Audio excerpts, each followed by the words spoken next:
Oi, pessoal, como vocês estão? Faz bastante tempo que eu não apareço por aqui no YouTube. Eu tava com muita vontade de voltar pra cá. Eu tinha iniciado no ano passado, quando eu vim pra essa casa, uma série aí falando sobre como é viver na Itália, né? Eu iria mostrar como que é a minha vida aqui, como que é o dia a dia. Acabou que a gente foi pego por uma série de coisas que a gente precisou fazer aqui. Eu acabei me mantendo muito ocupada. E quando a gente é imigrante, a gente está chegando num novo país, acaba que tudo depende muito da gente, porque a gente está começando a vida do absoluto zero, né? A gente está começando sem ter nada.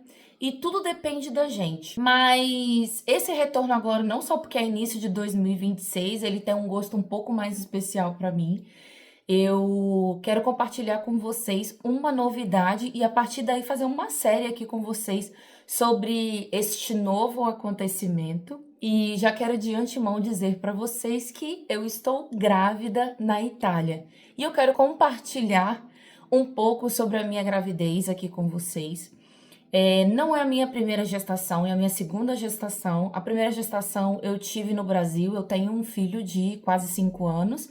E essa segunda gestação, ela vai acontecer aqui na Itália. Então, isso vai ser bom para me fazer uma comparação sobre como que foi no Brasil, sobre como que está sendo aqui na Itália, quais são as principais diferenças, né? Sobre a gravidez, o pré-natal, os exames, tudo o que acontece aí dentro desse mundo de uma gestante.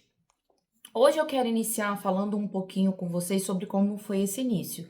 Isso porque agora eu já tô com um pouco mais de 20 semanas, então eu já tô bem, já passei mal, o que for. Aquele mal-estar que a gente tem nos 3 primeiros meses eu já passei, graças a Deus. E agora então eu consigo falar um pouco melhor com vocês aqui sobre como tem sido isso. Eu acho que esse tipo de vídeo aqui em que a gente conversa, pra mim vai ser mais fácil. Então, se você tem interesse, se você gosta de saber como é a vida na Itália, se você quer saber como que vai ser a vida de uma gestante aqui na Itália, já me segue, já curte aqui esse vídeo e os próximos vídeos nós vamos conversar um pouco mais sobre isso. Mas falando sobre o início, né? Falando aí sobre os 3 primeiros meses. Como que foi a descoberta, como que foi fazer os exames iniciais aqui e até chegar esse momento em que passei ali dos 3 meses, tá? Esse vídeo inicial vai ser sobre isso. Eu descobri a gestação acho que finalzinho de setembro. Eu tava com 4 a 5 semanas, era bem recente. E eu já fazia ideia que eu estava grávida porque a gente já queria tentar. Eu já não tomava anticoncepcional já fazia bastante tempo.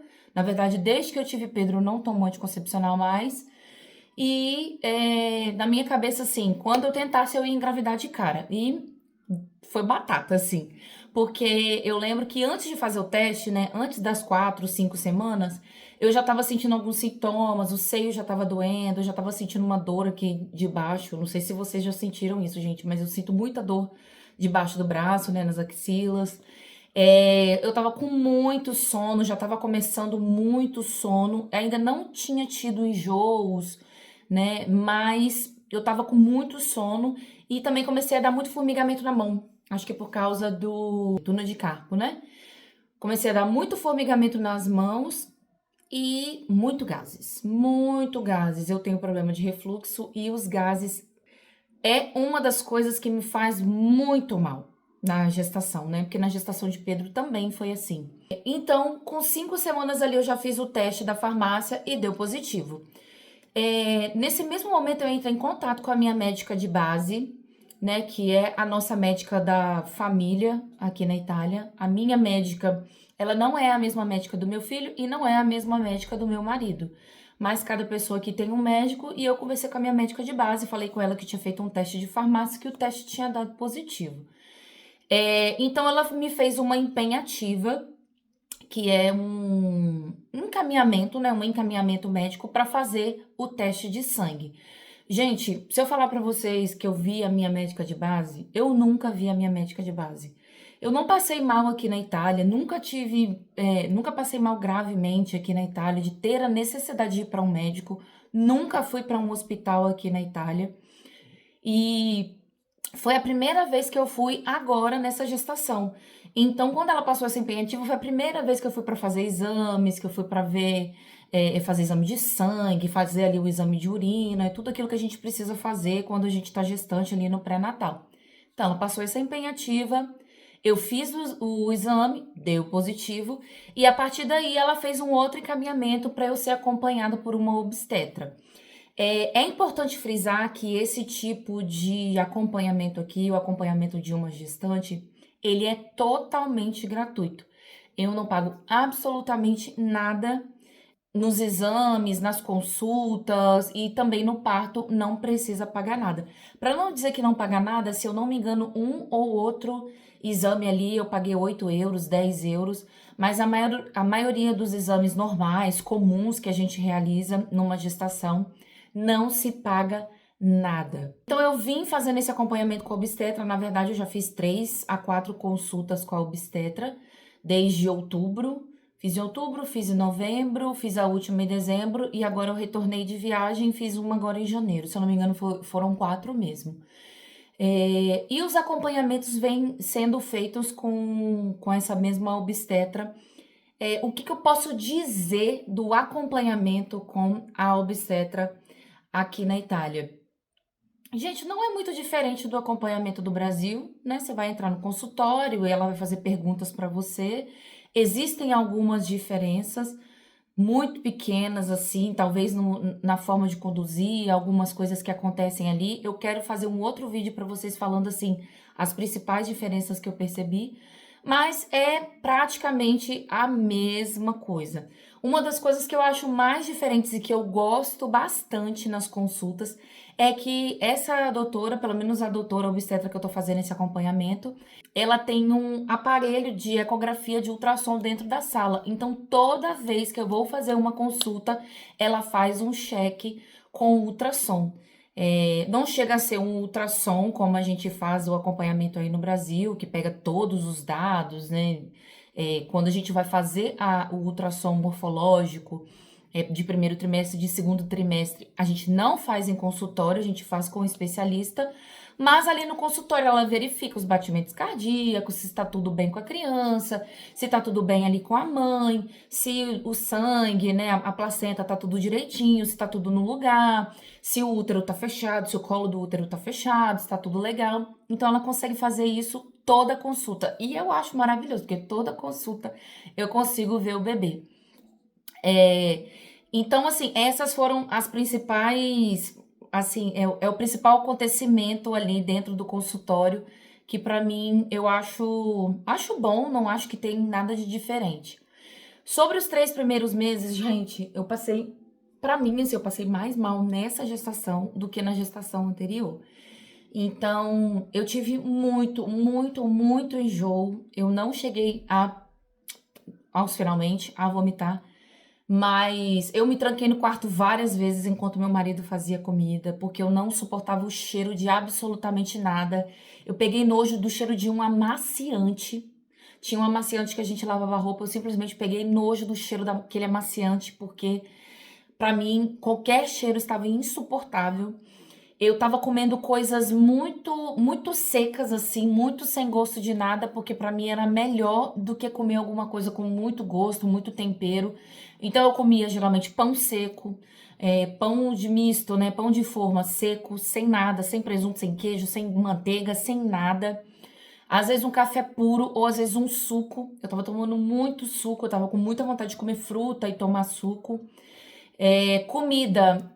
Eu não posso dizer que eu me alimentei muito bem no início. Eu tava tentando ali me alimentar, almoçar, jantar, fazer o horário certinho, mas teve muitos dias que eu pulei refeição. Ou, tipo, comi 2 colheres e não aguentei comer mais. Eu senti muito sono, muito, muito sono. Teve dias que eu fiquei deitada o dia inteiro, um sono assim de lascar, que eu pensei assim, Senhor, eu preciso ressuscitar. Porque eu tô desvivida, né? Pra não falar outra coisa, eu tô desvivida, porque eu não aguentava levantar, gente. Eu ia no banheiro, voltava e deitava. Estava insuportável. Muita dor nos seios e debaixo das axilas, foi só aumentando. nesses 3 primeiros meses, assim, ficou insuportável pra mim de encostar. Quem encostava me dava uma raiva muito grande, porque eu não aguentava a pessoa encostar em mim. E muito gases, assim, foram os principais sintomas. Os gases, pra mim, assim, eram insuportáveis porque eu acabava muitas vezes que eu achava que eu queria comer alguma coisa, quando eu pensava assim, não, agora eu vou conseguir comer alguma coisa. Eu me sentia muito abarrotada, eu me sentia muito cheia.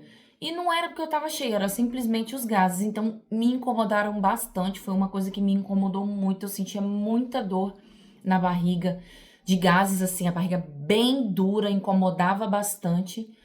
E melhorava geralmente assim, ficando deitada por longos períodos ou fazendo uma massagem era o que melhorava ali os gases. Mas, gente, com 13, 14 semanas passou, eu já tava super bem. Tanto que com 13, 14 semanas foi quando eu fiz uma viagem. Eu fiz uma viagem pro Brasil. Eu fiquei lá 45 dias e não senti nada. Pra mim foi ótimo. Eu comi tudo que tinha no Brasil, tudo que eu quis no Brasil. Pra mim foi maravilhoso. Eu amei a viagem. Pra mim foi renovador, assim, estar ali. E rapidamente passou esse mal-estar. Uma outra coisa que eu preciso citar sobre desejos, né? Eu senti muita vontade de comer comida brasileira. Eu não sei se é porque a minha viagem já estava marcada, a gente já tinha essa viagem marcada, mas o desejo que eu tive foi de comer frutas brasileiras. Eu queria comer frutas do Brasil, frutas tropicais. Então eu queria comer mamão, eu queria comer a diversidade de banana que tem no Brasil, a diversidade de manga. E olha que eu nem sou muito fã de manga, mas eu queria o maracujá do Brasil, o limão do Brasil, goiaba, acerola, é, coco, água de coco. Eu queria muito beber água de coco. E era esse o desejo que eu tinha, comer fruta, fruta. Eu queria açaí, né? Era uma coisa que eu queria muito. E comer a comida brasileira mesmo, gente. Jiló, quiabo, carne de panela com polenta. Eu sei que tudo isso a gente pode fazer aqui, mas eu acho que eu queria aquele gosto do Brasil mesmo. E foi isso que eu tive o maior desejo ali nos primeiros 3 meses. Graças a Deus eu matei o meu desejo. Fui no Brasil, comi isso tudo. Comi muito churrasco, comi carne de panela, comi quiabo, comi jiló. Fiquei satisfeita, satisfez toda a minha vontade de ter ido para lá. Foi só isso que eu senti de desejo. Eu não tenho desejo de ficar comendo coisa doce, não tenho desejo de comer coisas estranhas, né? Misturar uma coisa com a outra, não tenho. E a gestação tem sido tranquila, uma gestação muito boa, uma gestação muito. Assim como a gestação do Pedro, né? Da minha primeira gestação, ela tem sido uma gestação muito tranquila. A gente tem feito alguns acompanhamentos especiais nessa gestação, que eu vou falar em outro vídeo, porque esse daqui já tá um pouquinho grande, né? Mas eu vou deixar vocês, assim, a par de tudo. Quero fazer pelo menos um vídeo na semana para falar um pouco mais com vocês sobre as diferenças, sobre o que tem acontecido e também sobre a vida na Itália. Se você tem interesse, se você gosta de saber sobre a vida na Itália, se você quer saber um pouco mais sobre o que acontece aqui com a gente na Itália, né? Uma família que chegou aqui há 1 ano e meio, a gente chegou aqui há 1 ano e meio na Itália. Segue a gente, curte mais uma vez, eu vou te pedir isso. E a gente se vê no próximo vídeo, tá? Vou deixar algumas imagens da barriga aí pra vocês.